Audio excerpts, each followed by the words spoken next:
In today's video, I'm going to teach you how to change perspective in Affinity. Whether you're fixing a photo that leans backward or placing a screenshot so it sits naturally on a screen or wall, this quick technique will make your image look like it truly belongs in the scene. First, make sure the layer you want to transform is selected in your Layers panel. If you're working with vectors or text, remember that perspective adjustments act on pixels, so it helps to have a pixel-based layer ready. Many people like to work on a duplicate so the original stays untouched, but as long as you're aware of what's selected, you're good to go. Start by clicking Pixel. You'll find this in the persona selector at the top of the interface. Switching to the pixel persona tells Affinity that you want to do raster edits, which enables tools that directly reshape your image data.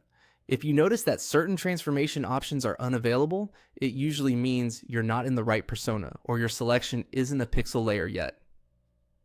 Next, choose the perspective tool from the main toolbar. Its icon looks like a skewed rectangle. As soon as you activate it, you'll see a four-corner grid appear over your canvas or over the active layer, depending on your setup. The context toolbar at the top will also show options for how the tool behaves.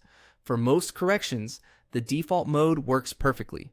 Now, adjust the corners to change the perspective. Click and drag each corner handle so the grid lines match the real-world edges you're targeting, like the sides of a building, the bezel of a device, or the edges of a sign. It helps to zoom in for precision and use the spacebar to pan while you're working. Make small, deliberate moves and aim to keep lines that should be straight, looking straight within the grid.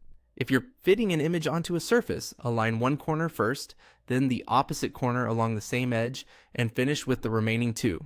Check verticals and horizontals as you go, and watch for stretching that looks unnatural. If anything goes off, don't worry. Use undo and nudge the handles again.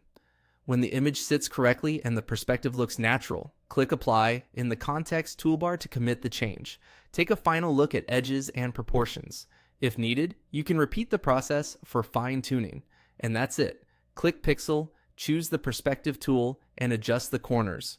With a little practice, you'll correct keystoning and place graphics convincingly in just a few seconds.